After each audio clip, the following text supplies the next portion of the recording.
¿Qué tal? Les habla Jorge Gestoso. En el programa de hoy, la consulta popular del presidente Petro con otro notable invitado, Gustavo Bolívar, ex senador colombiano, directamente desde Barranquilla. Gustavo Bolívar, una cálida bienvenida al programa. Hola Jorge, un gusto para ti y tus televidentes y estar de nuevo contigo en este programa.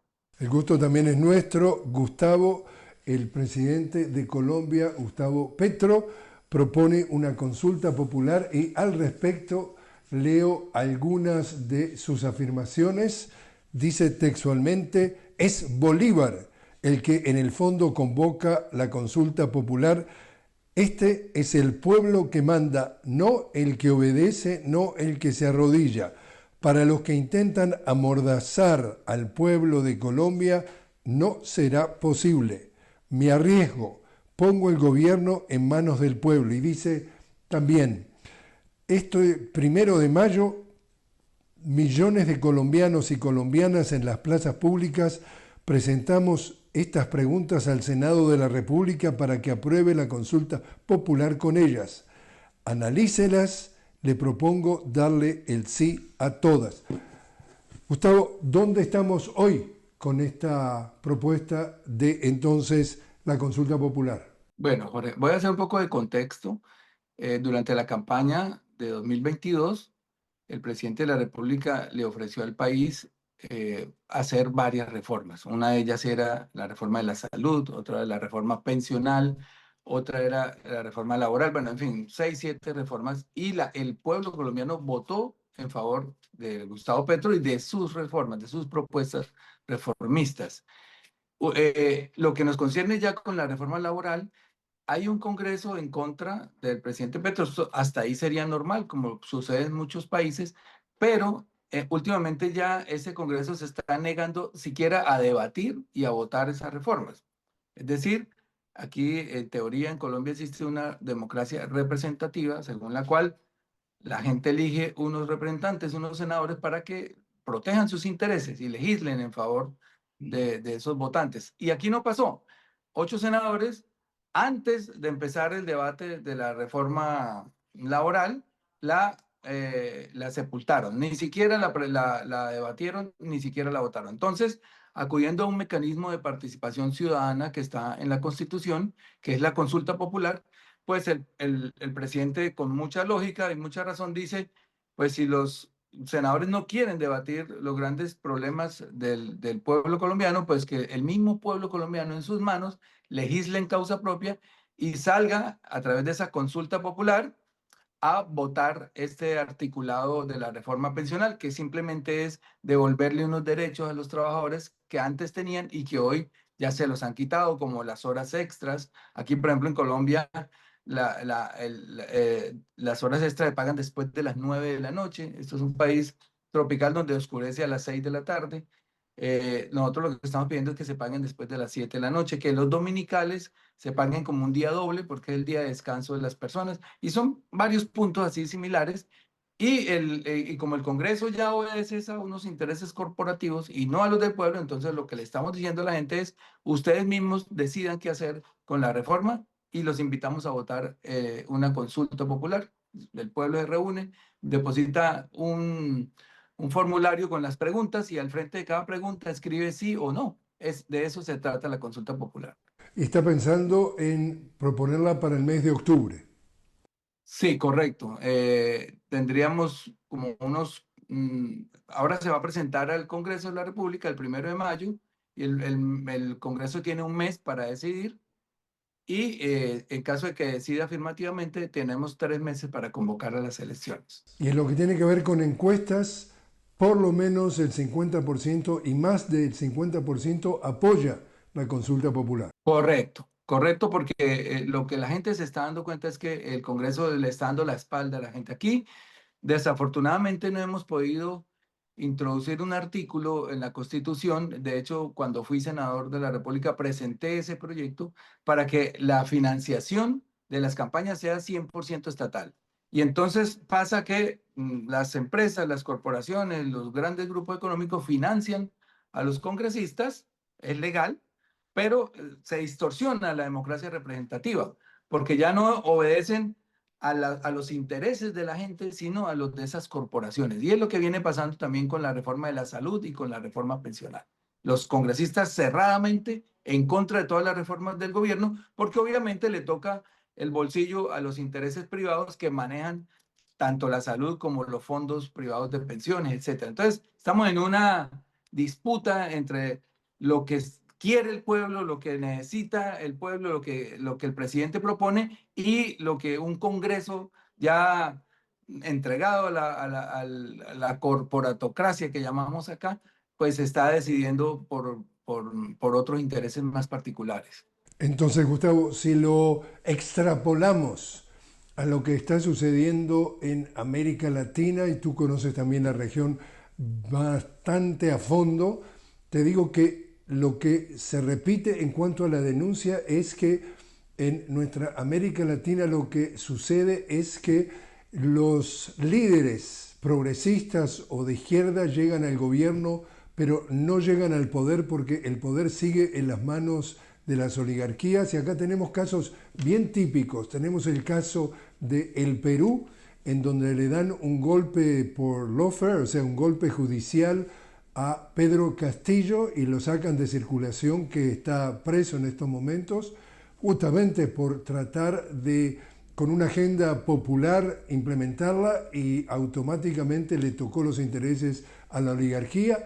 Recientemente, en un par de semanas atrás, se da una elección en Ecuador en donde las denuncias de fraude son realmente, dice la candidata Luisa González, grotesco fraude, el mayor de la historia, porque la agenda popular de Luisa González contradecía lo que es la oligarquía. Este es el hijo del hombre más rico del Ecuador. Están sacando entonces al pueblo fuera de circulación.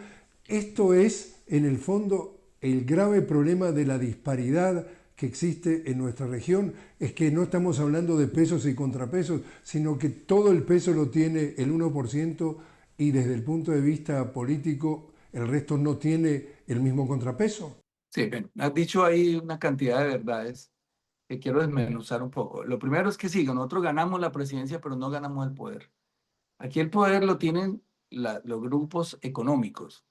Y curiosamente, de un tiempo para acá, que está pasando también a nivel global, cuando el señor Elon Musk compra Twitter y ahora presionan desde la presidencia para comprar TikTok. O sea, ellos saben que en las comunicaciones está el poder manipular a la gente o al menos poder colocar una agenda funcional a sus intereses. Entonces, no tenemos el poder.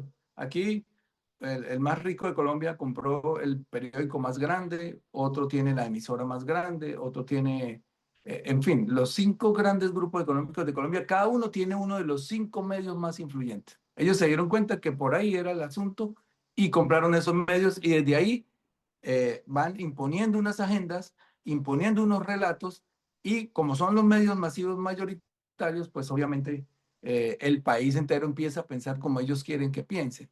Afortunadamente, lo decíamos extra micrófono ahorita, aparecieron las redes sociales y tanto el presidente como muchos de quienes defendemos este gobierno o pertenecemos a este gobierno, pues tenemos ya cuentas en las redes sociales robustas donde podemos por lo menos defendernos a veces de tergiversaciones, a veces de calumnias, a veces de relatos que quieren sembrar y que no son ciertos.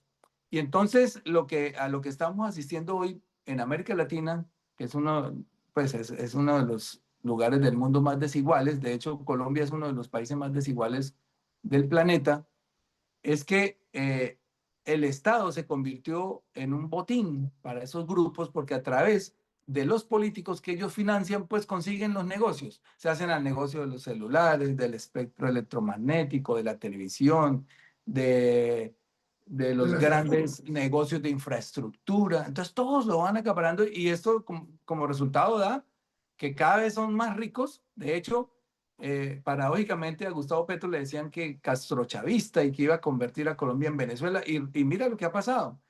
Los grupos económicos se han enriquecido más durante el gobierno de Gustavo Petro que en los gobiernos de derecha.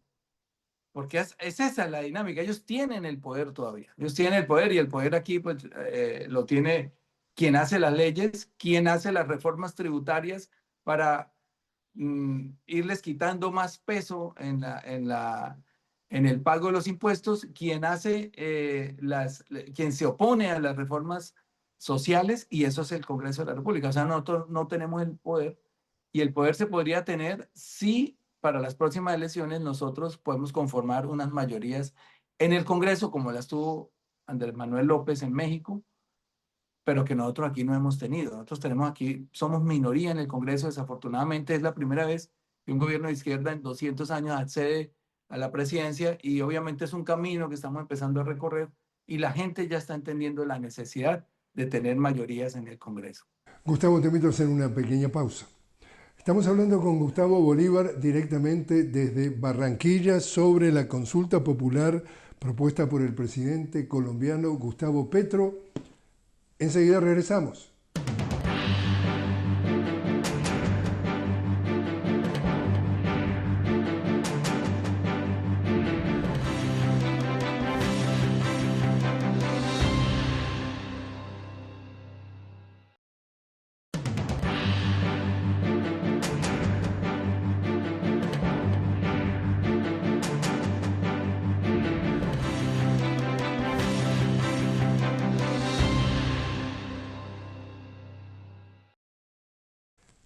Continuamos hablando con Gustavo Bolívar directamente desde Barranquilla. Estamos hablando sobre la consulta popular del presidente colombiano Gustavo Petro. Pero, Gustavo, te quiero llevar a tu atención lo que se ha intentado que sea una controversia, una polémica, que es una carta que envía el ex canciller entonces al presidente. Estamos hablando del presidente Gustavo Petro, el canciller, ex canciller, estamos hablando de Álvaro Leiva, y tú al respecto has calificado la carta, esta carta que ha enviado, pero que la ha hecho pública a través de las redes sociales este señor Leiva, como desleal y sensacionalista, y también algunos analistas están diciendo: las afirmaciones que contiene la carta deben ser tratadas con cautela, ya que podrían ser parte de una estrategia política, especialmente considerando el tono sensacionalista de la carta y el contexto de la ruptura de relaciones entre ambos, es decir, entre el ex canciller y el presidente Petro. Y al respecto, el presidente Petro ha dicho: simplemente he sido calumniado, a lo que adjunto además el embajador de Colombia en Francia. Después tú vas a explicar el incidente. Estamos hablando de Alfonso Prada, que ha declarado que nada de lo denunciado por el ex canciller Álvaro Leiva es cierto, porque él acompañó a Petro en su visita en París. Para empezar, Gustavo, el hecho de que tengamos que hablar de este tema, ya no estamos siendo manipulados para que tratemos de indirectamente pasar el mensaje que enloda al presidente Petro. Sí, mira, al presidente Petro lo han intentado tumbar, como hicieron con el de Perú, desde el primer día. Desde el primer día. Le han hecho acá un lawfare, le han hecho un golpe blando que llamamos nosotros, desde todos los flancos. Mira, es el primer presidente al que el Congreso de la República no le discute el presupuesto nacional. El primero. El primer presidente al que el Congreso de la República no le aprueba una ley de financiamiento, como se la hemos aprobado. Yo cuando estaba en el Senado le aprobamos a varios presidentes la ley de financiamiento, pero al presidente Petro la negaron y esto desfinanció el gasto social.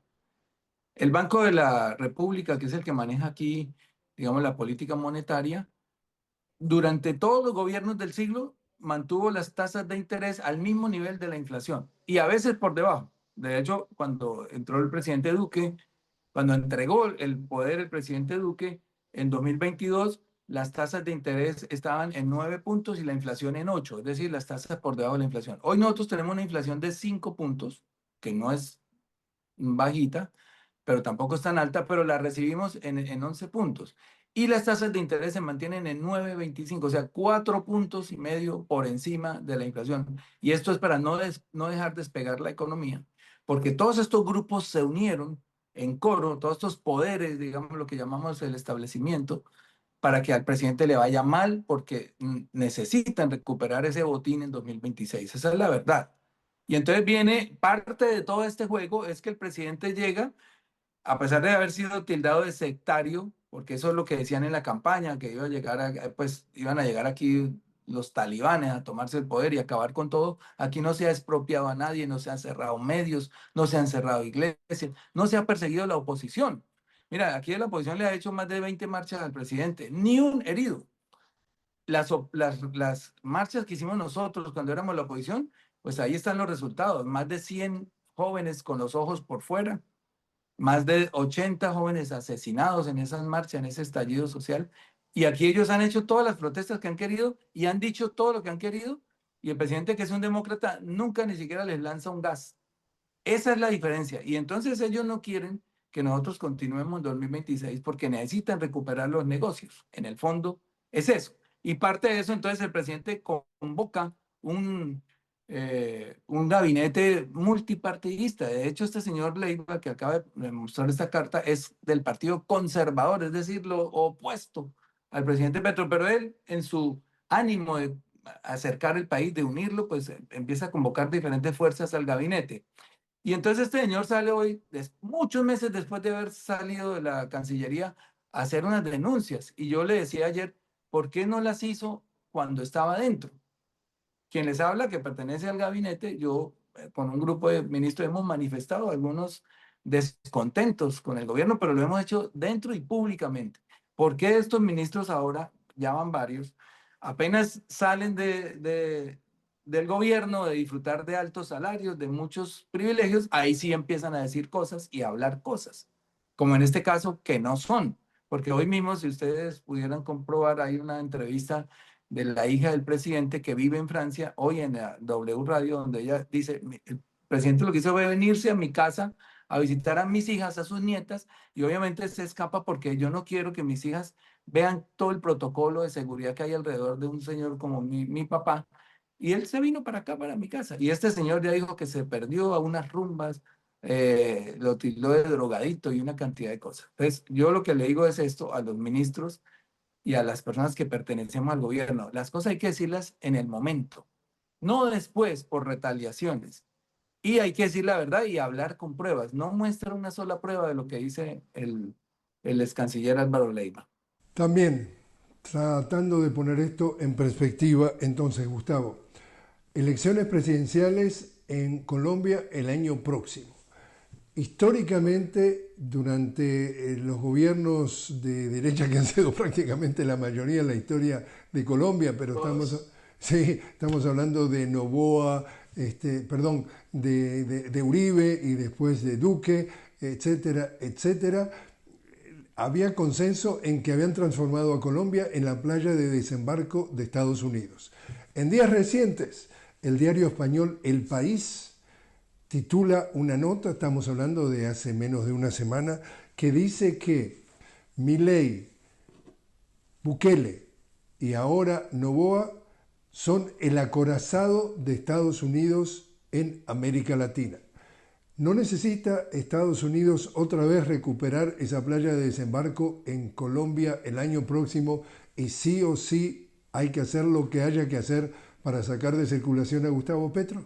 Es posible porque nosotros hemos mantenido incluso muy buenas relaciones con el gobierno de Biden. Es que esto ya aquí pasó de la geopolítica a una guerra ideológica, y que me parece que no es sana para los países.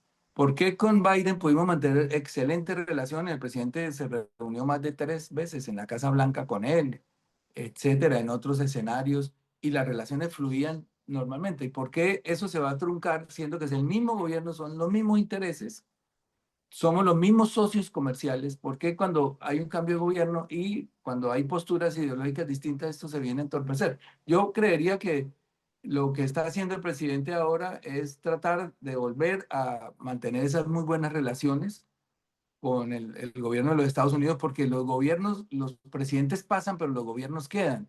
Y nosotros hemos sido un buen aliado de los Estados Unidos y ellos con nosotros. Entonces yo no veo por qué esto de tenga que truncar o tenga que variar de un presidente a otro. Es el mismo presidente de Colombia y dos visiones distintas con dos presidentes. Muy buenas relaciones con Biden y ahora, pues cuando llegó el presidente Trump, han empezado esas relaciones como a enturbiarse. El llamado es, de hecho yo me reuní con el embajador de los Estados Unidos en Colombia la semana antepasada, el llamado es a retomar esa senda de las buenas relaciones que siempre hemos tenido entre Colombia y Estados Unidos, porque el, lo que acabas de decir, Milei, Bukele, etcétera, ellos también pasan. En algún momento los cambian y a Petro también lo cambian. Entonces, lo que hay que mantener institucionalmente son las relaciones entre estados, no entre presidentes. Y hablando de relación entre estados, definitivamente Gustavo Petro ha sido un activo impulsor de la integración latinoamericana, que te acuerdas que cuando había más gobiernos de derecha ha sido guardada en una gaveta. Definitivamente Gustavo Petro impulsa entonces la CELAC, UNASUR, etcétera, etcétera, junto con Claudia Sheinbaum y prácticamente el presidente brasileño, Lula, son, digamos, los tres ejes. En ese sentido, ¿ha avanzado algo los esfuerzos? El presidente Petro acaba de tomar posesión como presidente de la CELAC, que es la Comunidad de Estados Latinoamericanos. Y él decididamente quiere impulsar esa agenda de la integración latinoamericana. Él, en esta guerra de aranceles, en esta nueva guerra que vive el mundo, en esta guerra comercial, él siente que por sí solos cada país es muy débil para negociar frente a monstruos como Estados Unidos, como China, etcétera. Y la agenda del presidente es empezar una integración buscando que en algún momento haya una comunidad latina o latinoamericana, como la hay en Europa, como la comunidad europea, porque no tendríamos forma de sobrevivir solos, salvo tal vez Brasil y México, que son países que son un poco más consolidadas sus economías y que tienen poblaciones tan grandes que les permitirían tener, digamos, un comercio interno suficiente para mantenerse. Salvo esos dos países, los demás tenemos que integrarnos. Y hay una coincidencia buena para nosotros y es que los presidentes de esos tres países, Colombia sería como el cuarto país más grande de Latinoamérica, tanto en ingresos del PIB como de población. Tres de esos cuatro países más grandes hoy son gobernados por gobiernos progresistas. Y si quieren, uno puede meter un poco a Chile también ahí, que está después de Argentina, porque también tiene un gobierno progresista. Entonces, aprovechando toda esta coincidencia, yo creo que es el momento de integrar a Latinoamérica. Tenemos los votos de los países más grandes y esa va a ser la agenda del presidente en adelante. De hecho, esto que le cuento de asumir la presidencia de la CELAC fue hace apenas 10 días o menos y ya convocó él una cumbre CELAC-China, porque lo que está diciéndole al mundo es, Latinoamérica tiene que abrirse, nosotros dependemos, gran parte de nuestras exportaciones son a los Estados Unidos, pues necesitamos buscar más mercados para que cuando se presenten estas cosas también nosotros podamos tener otras alternativas comerciales y por eso esa cumbre que se va a dar muy pronto, creo que en este mes que viene, entre la CELAC y China implica que los mandatarios de toda Latinoamérica van a estar en China también buscando alternativas comerciales. Me parece muy interesante esto. Ahora, la diferencia, digamos, en cuanto a actitudes. Conozco bien por dentro el tema de la Unión Europea. Estamos hablando que hoy por hoy son 27 países, pero si tú lo ves, en definitiva, es la unión de los países de derecha. Ahí no hay gran disenso entre países progresistas y países de derecha. En cambio, en América Latina, por ejemplo, tú sabes mejor que nadie, cuando funciona la OEA, en la OEA los países de corte progresista participan en la OEA, o participaron muchos de ellos. En cambio, cuando haces una organización como CELAC, como UNASUR, como Mercosur, los fulanos estos de derecha como el Milei, como el Noboa, etcétera, como son en su filosofía gobiernos o, entre comillas, organizaciones que tienden a ser progresistas, directamente sabotean, no participan, es decir, no tienen la actitud democrática para que estas organizaciones contengan todos los puntos de vista. Si no son los puntos de vista de ellos, directamente estas organizaciones no progresan. ¿Tú has podido detectar ese tipo de actitud? Y es una lástima, Jorge, porque en últimas las consecuencias las pagan son los pueblos. Y los pueblos con necesidades, lo hemos visto aquí en todos los recorridos que hemos hecho por Colombia, no, ni siquiera entienden las ideologías. Ellos solamente entienden del hambre, de la corrupción, de la guerra, todo lo que los afecta, pero en el fondo ellos no están metidos en esa guerra. Y los principales perjudicados, cuando le introducimos ideología a estas estrategias que deberían ser más geopolíticas, más de prosperidad para las naciones, de unirse para prosperar, son las personas más pobres del continente y nosotros somos un continente pobre. Nosotros aquí en Colombia ya tenemos niveles de pobreza en el 33%, o sea, un tercio de la población. De hecho, la recibimos en 36 y en este gobierno ya hemos sacado 1.6 millones de personas de la pobreza y hay ahora 33%. El reto es bajarla a 30 al terminar ese gobierno, pero digamos que esos son porcentajes muy similares a los que hay en casi todos los países de Latinoamérica, en algunos mucho más, obviamente, como Haití y algunos países centroamericanos, pero para que veas el reto tan importante que es acabar con la pobreza extrema, pobreza siempre va a haber, pero la pobreza extrema, aquella en la que las personas no tienen las tres comidas en su mesa al día, esa es la que tenemos, ese es el reto grande de Latinoamérica, acabarla hoy. Porque acabando eso, la pobreza extrema y el hambre, podemos aspirar a tener unos países en paz. Nosotros aquí no hemos podido superar la guerra ya casi 7 décadas, sencillamente porque no hemos acabado con el hambre y la gente con hambre pues sale a hacer cosas o se le vende a un grupo armado o sale a cometer un crimen, etcétera. Y ese reto es imposible de superar si los estados no asumen estos retos globales y también la unión de estos grupos desde un punto de vista menos estratégico ideológicamente, pero más estratégico políticamente. Y eso no está pasando. Desafortunadamente llevan sus disputas ideológicas a los grupos. Entonces, como el presidente es Petro, seguramente algunos de estos presidentes que mencionaste no van a ir. Lo mismo que cuando hay gobiernos de derecha dominando la OEA, también algunos países por lo menos hacen algún boicot ahí. Así que no estamos manejando bien el continente. Yo creo que lo sano, lo sensato es que los presidentes se unan por encima de sus ideologías a sacar una agenda común de Latinoamérica que tiene muchos retos, incluido ese de la pobreza que le acabo de decir, el de la corrupción, por ejemplo, el de la violencia. Gustavo Bolívar, muchísimas gracias por estar con nosotros. Bueno, Jorge, un gusto siempre estar en tu programa y espero me envíes el link para compartirlo. Gracias.